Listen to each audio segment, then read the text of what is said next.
Sa detalye po ng mga balita, tiniligsan ni Pangulong Rodrigo Duterte ang ilang media agencies at ang simbahang Katolika sa kanyang talumpati kagabi sa Malacanang.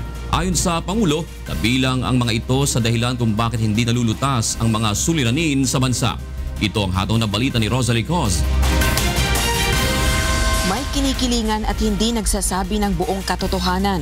Ganito inilarawan ni Pangulong Rodrigo Duterte ang ilang media agency sa bansa, gayon din ang simbahang Katolika sa kanyang talumpati sa panunumpa ng mga bagong talagang opisyal ng pamahalaan at pagbibigay ng pagkilala sa mga negosyanteng Pilipina. Tinawag ng Pangulo ang mga ito na oligarchs o mga negosyanteng may impluwensya sa politika ng bansa.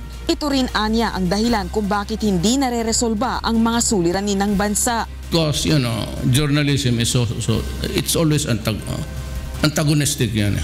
That's the role. Pero huwag ninyong sobrahan niya, yung slant. That's what ails the Philippine society. It's the corrupt media. Yung muka nila Prieto, pati Lopez ng pera at yung simbahan. The oligarchs of this country. May enjoyment sila, 1% only panahon pa ni Cory Aquino hanggang dumating na lang sa akin. Sinabi rin ng Pangulo ang paggawa umano ng spekulasyon ng media hinggil sa kanyang kalusugan.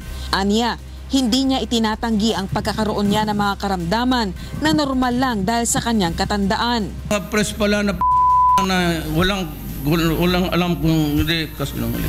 Yung birthday ko, kasi yung napicturean yung kwarto ko may converter sa oxygen.